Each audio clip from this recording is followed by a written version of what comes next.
오늘 봉독해드릴 하나님 말씀은 사도행전 16장 25절 말씀입니다.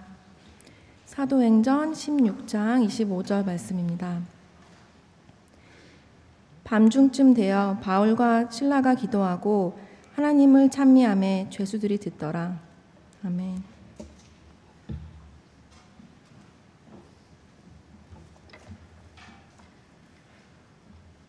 작년 7월에도 와서 말씀을 전했고 또 금년은 이렇게 겨울에 와서 또 말씀을 전하니까 보스턴의 분위기를 아주 마음껏 느끼면서 또 말씀을 전할 수 있게 되어서 감사를 드립니다. 또 어제는 또 B&I 특강을 통해서 여러분들과 함께 한국교회사 또 선교의 초기 역사를 통해서 만날 수 있게 되어서 기뻤습니다.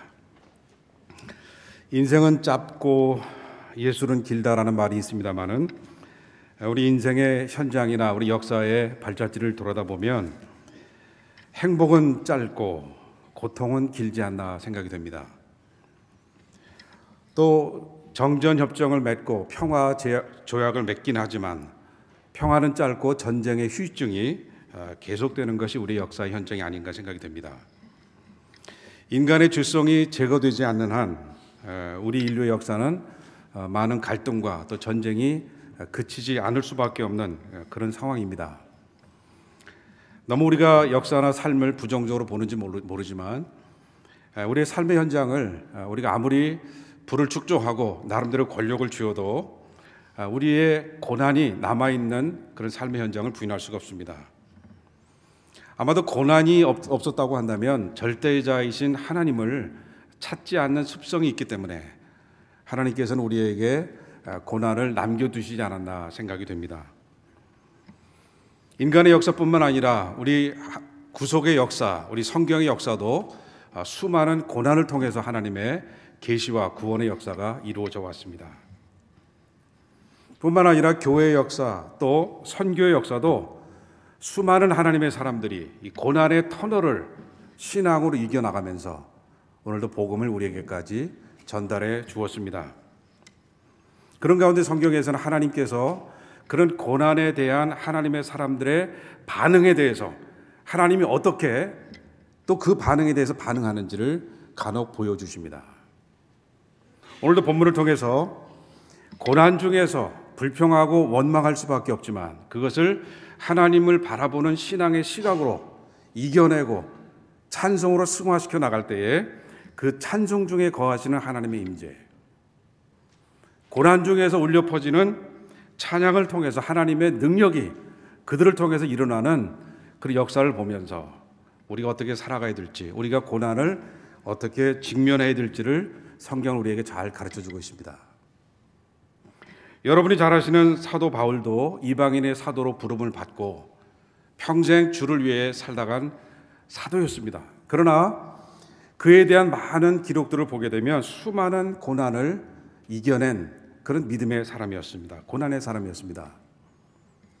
오늘도 사도행전 16장을 보게 되면 하나님의 복음을 전파하기 위해서, 선교하기 위해서 먼저 아시아로 가기를 원했습니다. 그러나 기도하는 중에 하나님께서 환상을 보여주시고 그 환상 중에 나타난 마게도냐 청년의 간절한 선교 청원을 보게 됩니다. 마게도냐로 건너와서 우리를 도우라 라고 하는 이 하나님의 음성을 듣고 마게도냐 청년의 간절한 영적인 갈급함을 보고 그들이 원했던 아시아로 가지 아니하고 유럽으로, 특별히 유럽의 관문이고 마게도냐 첫 성인 빌립보로 그들의 발걸음을 옮기게 됩니다. 자신의 의도나 계획보다는 하나님의 뜻을 이루기 위해서 모든 삶의 초점을 두고 움직이는 사도 바울을 보게 됩니다. 특별히 사도행전을 보게 되면 사도들의 선교를 위한, 하나님 나라의 확장을 위한 행적이 기록되어 있지만 곳곳에는, 수많은 곳에 사도들의 이런 선교 사역의 뒤에는 그들의 기도가 밑받침되어 있다는 사실을 우리에게 잘 말해주고 있습니다. 오늘도 본문 13절을 보시게 되면 안식일에 우리가 기도할 곳이 있을까 하여 나가다가 거기에서 사람을 만나는 그 현장을 우리에게 소개해 주고 있습니다. 그곳에 가서 자주 옷감 장사를 하는 루디아라고 하는 여인을 만나게 됩니다. 그리고 쉽게 복음을 전하는 것에 반응하고 누디아뿐만 아니라 그의 온 식구가 예수 그리스도를 믿고 복음을 받아들이고 사도 바울의 그리고 신라의 선교의 큰 후원자가 되고 기도자가 되어주는 아름다운 모습이 기록되어 있습니다. 그런데 16절을 보게 되면 바울 일행이 또 기도하러 가다가 이번에는 또 다른 장면이 펼쳐집니다. 어떻게 보면 고난이 기다리고 있습니다. 기도하는 곳에 가다가 점치는 귀신 들린 여종 하나를 만나게 되는데 이 여종은 이중적인 그런 노예 상태에 있게 됩니다. 악한 정에 사로잡혀서 점을 치면서 자기를 경제적으로 소유한 그런 로마 주인에게 경제적인 이득을 주며 살아갔던 불쌍한 여인이었습니다. 그 여인을 그냥 지나칠 수가 없었습니다. 그래서 사도 바울과 신라는 복음으로 그 여인에게 그리스도의 굿뉴스를 전하게 되고 또 그 이중적인 그 노예 상태에 있는 그 영의 사슬로부터 벗겨주는 자유케 하는 이런 놀라운 역사가 일어나게 됩니다. 이런 역사를 통해서 오히려 바울과 우리 신라는 오히려 역경 속에 치닫게 됩니다. 그 여인을 소유했던 로마 주인의 그러한 고소 고발로 인해서 유죄 판결이 나지도 않았지만 로마 시민권을 갖고 있는 그에게 너무 부당한 그런 많은 대우를 자행하게 됩니다. 무고하게 고소당하고 또 수없이 매를 맞고 옥에 갇히는 그런 어려운 상태에 놓이게 됩니다. 기도하다가 하나님의 일을 하다가 좋은 일을 봐도 시원찮은데 일이 꼬이고 어려움을 당하는 바울과 신라가 지금 무엇하고 있습니까? 성경 곳곳에 특별히 사도행전에 보면 바울은 늘 기도하면서 하나님의 사역을 했던 사람입니다. 9장 11절에도 보면 바울을 이렇게 묘사하고 있습니다. 그가 기도하는 중이라. 기도하는 사람에게 하나님의 일을 하는 사람들에게 왜 이렇게 일이 꼬입니까? 왜 역경이 다가옵니까? 고난이 우리에게 왜 우리를 괴롭히게 합니까? 이런 인생의 큰 문제 가운데 바울과 신라는 오히려 감옥 속에서 시큰 두들겨 맞고 억울하고 무고한 그런 형편에 있었지만 하나님께 기도하며 하나님의 뜻을 구하면서 하나님 일을 해가는 과정에 벌어지는 모든 고난 속에는 의미가 있다는 사실을 분명히 믿었습니다. 고난이라고 하는 그 상황 속에 매몰되지 아니하고 고난을 통해서 역사하시는 하나님의 주권을 바라보기 시작을 했습니다. 고난 중에서 인생의 사면초가만 바라보는 것이 아니라 하늘을 향하여 열린 하나님의 뜻과 주권을 찾기 위해서 기도하고 찬송하며 그리고 그 소리를 죄수들과 간수가 듣는 이런 산 역사가 일어나게 됩니다. 그들의 시선은 인간적인 상황에 고난을 주는 그런 잘못된 인간적인 형편에 두고 있지 아니하고 그런 것을 통해서 하나님의 뜻을 이루어가는 하나님의 주권과 하나님의 뜻을 향하고 있었습니다. 그러면서 기도는 고난 중에서 기도는 하나님을 바라보게 하는 전망대와도 같습니다. 신앙의 위대한 분들과 그렇지 않은 분들의 차이는 바로 이거라고 생각합니다. 고난이 다가올 때, 인생이 꼬일 때 내 생각으로 그것을 이해하려고 노력하고 잘 이해가 되지 아니하면 원망과 불평으로 인간적인 반응으로 우리가 나타나는 것이 아니라 오히려 하나님의 시각에서 하나님의 뜻을 구하는 하나의 수단으로 바라볼 때 우리는 고난 중에서 사면초가가 아닌 위로 향하신 하나님의 뜻을 보면서 오히려 그 속에서 하나님을 찾고 하나님의 뜻을 구하는 가운데 찬송이 울려 퍼질 수가 있습니다. 그런 면에서 기도는 고난 중에서 하나님을 향하여 보는 시선일 뿐만 아니라 인간의 상황에 좌우되지 않는 초월적인 신앙을 갖게 하는 그러한 신앙의 비결입니다. 항상 기도할 수 있는 것은 어떻게 보면 하나님의 주권에 의존적이 되지 아니하면 항상 하나님의 뜻을 구하는 삶의 시선을 갖지 아니하면 기도할 수 없습니다. 일시적으로 우리가 적당히 기도할 수 있습니다. 그러나 기도와 신앙의 본질이 하나님을 향하여 계속 연결되어 있으면 우리는 어느 상황에서 기도하는 마음으로 또 기도하면서 이 어려움을 우리는 직면할 수가 있습니다. 그런 면에서 바울과 실라의 감옥에서의 불평과 원망으로 점철될 수밖에 없는 그런 삶의 현장에서 기도를 통해서 위를 받기 때문에 하나님의 주권을 통해서 이루어질 그러한 고난의 현장으로 해석했기 때문에 또 다른 신앙의 장면이 펼쳐지고 있습니다. 어떻게 보면 기도와 신앙은 하나님을 향하여 우리의 마음이 움직이게 하는 하나의 성향일 수도 있습니다. 이런 거룩한 성향이 우리에게 있는 한 바울과 실라처럼 우리에게 다가오는 모든 고난을 통해서 우리는 하나님의 뜻을 이루어갈 수 있는 하나님의 사람이 될 수가 있습니다. 바로 이러한 경험을 했기 때문에 우리 바울과 실라는 특별히 골로새서 3장 1절로 3절에 보면 이런 말씀을 사도 바울은 기록했습니다. 그러므로 너희가 그리스도와 함께 다시 살리심을 받았으면 위의 것을 찾으라. 위의 것을 찾으라. 여러분 누구든지 여러분 이 자리에 앉아 계신 분도 아마 고난으로부터 면제된 분은 한 분도 안 계실 겁니다. 크고 작은 고난이 우리를 기다리고 있습니다. 예수 믿는다고 모든 것이 다 잘 되는 것은 결코 아닙니다.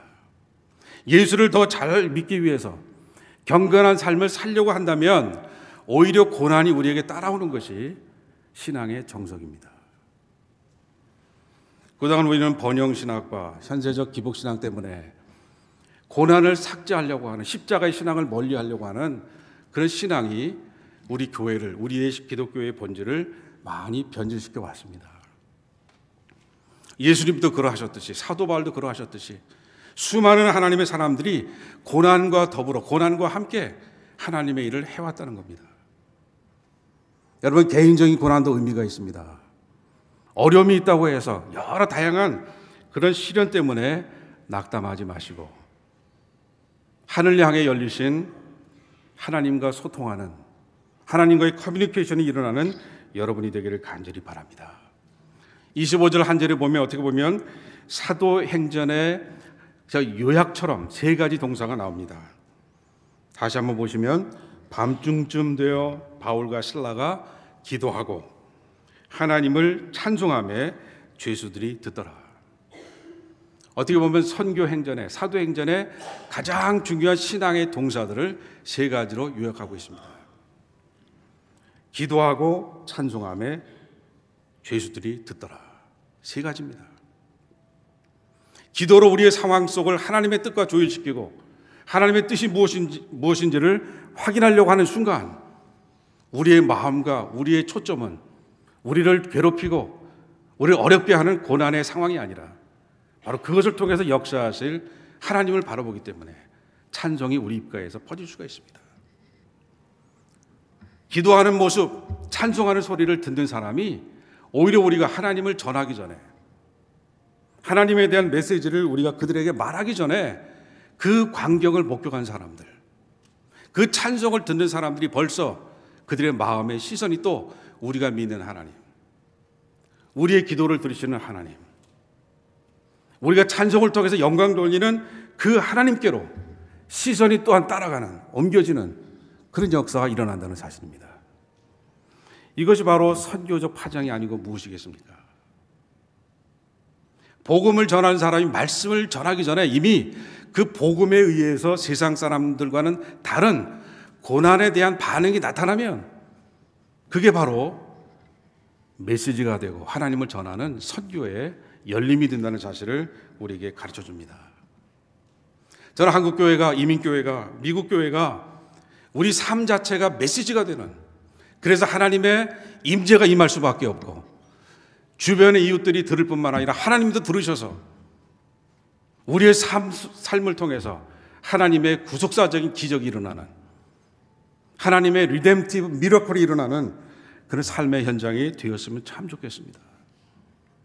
우리가 위기라고 누구 탓으로 비판하고 불평하기보다는 나부터, 우리 가족부터, 우리 여선교회 우리부터 우리 삶의 현장에 와서 그 현장 속에서만, 상황 속에서만 우리의 시선이 고정되지 아니하고 이 어려운 상황 속에서 우리가 고민하는 이 현장 속에서 하나님의 주권이, 하나님의 섭리가 어떻게 역사하실까? 그것을 믿음의 눈으로 바라보고 기도하며 하나님을 향한 수직적인 소통이 이루어지면 우리가 살아가고 있는 이 가정과 사회와 우리 공동체 안에 하나님을 전하는 수평적인 파장이 분명히 있을 줄로 믿습니다.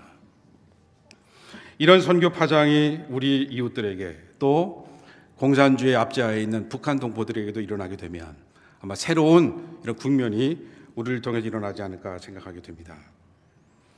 바울과 실라는 하나님께서 보내주신 빌립보에 와서 복음 때문에 말씀을 전하고 선교하다가 많은 고난을 당하고 어려움을 겪었지만 그것을 기도와 찬송으로 승화시켜 나갈 때 한밤중에 옥중에서 기도와 찬양의 메시지로 한밤중을 밝히고 있을 때 그것이 바로 듣는 사람들의 마음을 열 뿐만 아니라 하나님의 마음도 감동시키는 놀라운 계기가 되었습니다.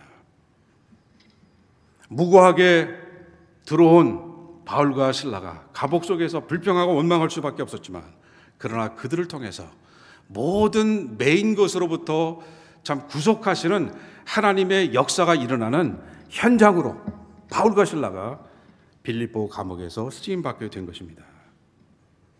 간수들만 바울과 실라의 기도를 듣고 찬송을 들은 것은 결코 아니었습니다.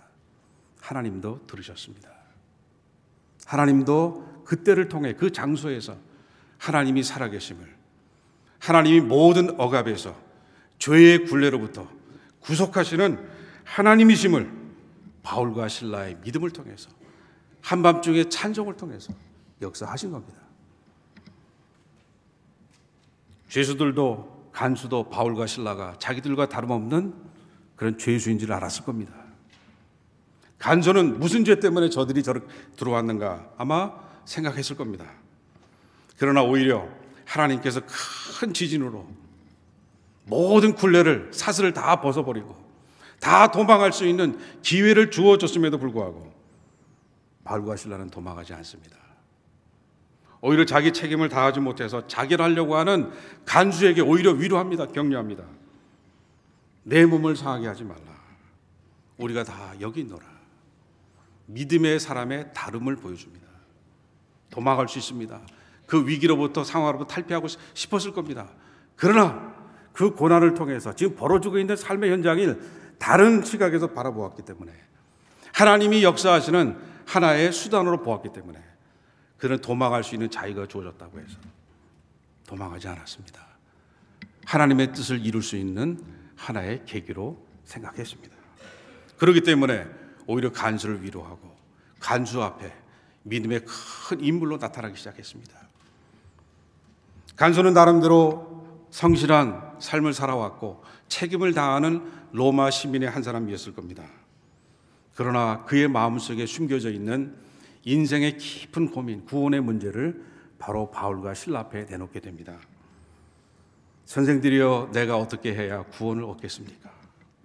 인생의 가장 근본적이고 가장 중요한 질문을 던지면서 그 앞에서 해결을 받는 놀라운 역사가 빌립보 감옥에서 일어나게 됩니다. 이와 같은 역사는 사도행전에만 기록된 것이 아니라 바로 우리 한국의 초기 역사 속에서 일어나게 되었고 구속 역사가 펼쳐지는 그런 과정 속에서는 하나님의 사람들의 고난 속에서 울려 퍼지는 이런 새 노래를 통해서 하나님의 구속의 역사가 확장된 것을 성경은, 교회 역사는 우리에게 보여주고 있습니다. 시편 40편 3절에 보면 이런 말씀이 기록되어 있습니다. 새 노래 곧 우리 하나님께 올릴 찬송을 내 입에 두셨으니 많은 사람이 보고 두려워하여 여호와를 의지하리로다. 바울과 실라에게 빌립보 감옥에서의 찬양은 그들이 하나님 앞에 올려드리는 새 노래였을 뿐만 아니라 죄수들과 간수에게 하나님이 살아계심을 보여주는 수단이 되었습니다.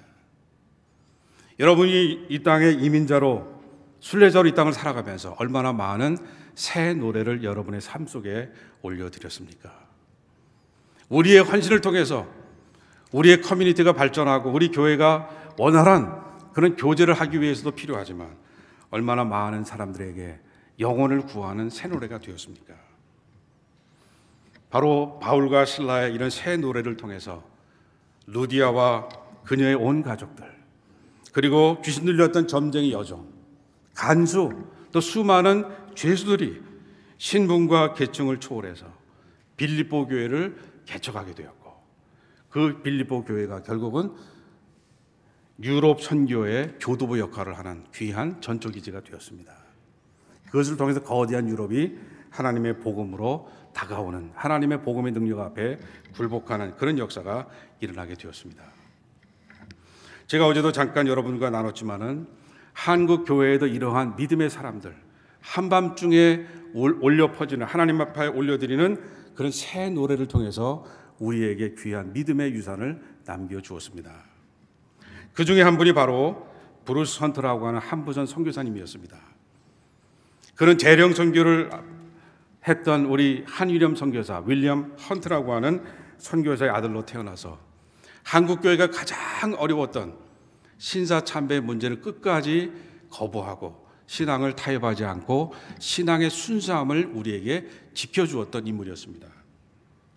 그는 평양에서 태어나고 재령에서 자랐기 때문에 누구보다도 한국 문화와 한국 신앙에 잘 익숙했던 사람이었습니다.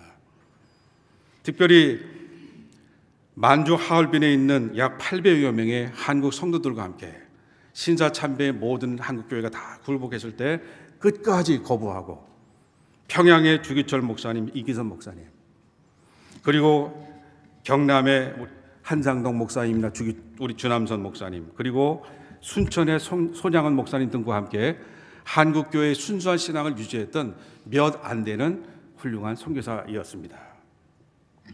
그도 역시 1941년 10월 22일 일본이 진주만 폭격을 앞두고 이제 신사참배를 하는 이유로 검거되어서 약 10개월 동안 하얼빈의 한 감옥에 갇히게 됩니다. 인간적으로 가진 수단은 다 겪습니다.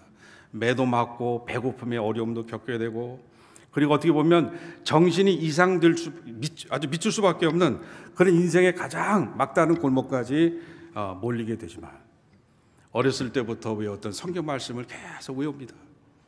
로마서 전체를 읽고 또 요한계시록 읽으면서 그 추위, 배고픔, 모독, 배고프면 짐승의 배설물을 말려서 그것을 먹게 하면서 놀립니다. 외국인이기 때문에, 선교사이기 때문에 자기가 철수만 하면 벗어날 수도 있습니다.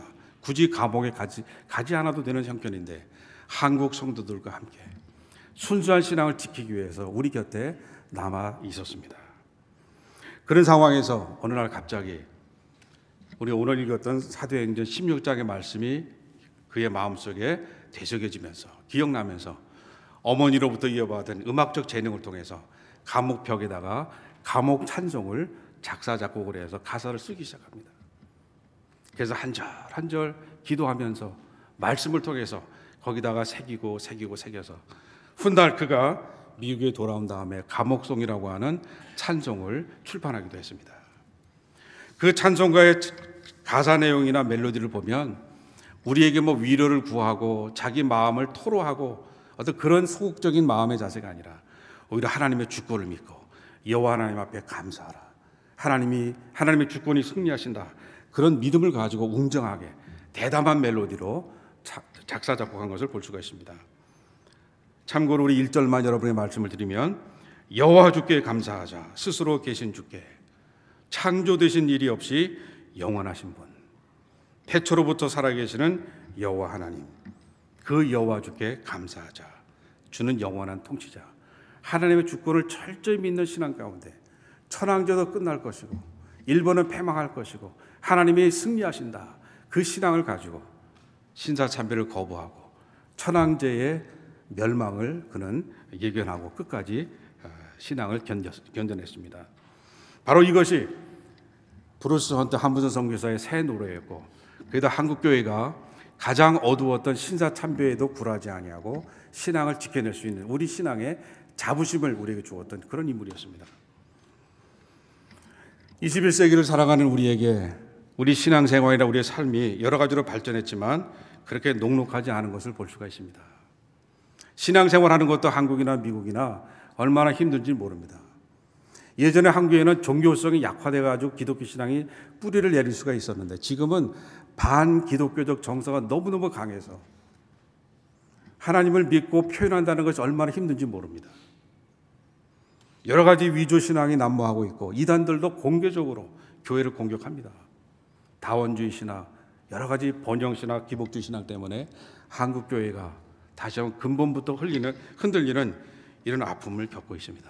이럴 때일수록 우리 신앙의 초점을 분명히 하고 상황 보지 아니하고 하나님의 주권을 바라보면서 나아가는 신앙의 올곧음을 회복할 때 바로 우리 가정과 우리 삶에 새 노래가 울려 퍼질 것이고 그것을 통해서 우리 한국교회나 이민교회가 다시 한번 새로운 위기를 탈출할 수 있는 이런 계기가 될 줄로 믿습니다. 아무쪼록 보스턴 한인교회도 여러분 각 가정과 여러분의 삶을 통해서 새 노래가 한밤중에 찬송이 울려 퍼지셔서 하나님께도 들려지고 많은 사람들에게 울려 퍼지는 이런 선교적 파장의 주인공들이 되기를 주의 이름으로 축원합니다.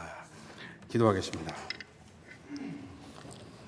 오늘도 살아계셔서 역사를 주관하신 아버지 하나님, 우리 인생이 녹록하지 아니하고 많은 고난과 시련이 우리를 기다리고 있음을 목격하고 경험하게 됩니다. 하나님, 이런 때일수록 우리가 상황에 우리의 시선을 고정하지 아니하고 하나님을 바라보며 우리의 삶을 통해서 역사하시는 하나님의 주권과 섭리를 바라보며 우리의 삶 속에 늘 기도와 찬송과 우리가 우리의 삶을 통해서 증언하는 이런 선교적 삶으로 살아갈 수 있도록 역사해 주옵소서. 특별히 우리 에스더 여선교회와 우리 모든 성도님들의 삶 속에 새 노래가 올려지게 하시고 그것을 듣는 사람들에게 하나님이 살아계심을 증거하는 이런 선교적 영향력을 갖고 살아가는 우리 모두가 될 수 있도록 축복하여 주옵소서. 이 모든 말씀을 예수님의 이름으로 기도드리옵나이다. 아멘.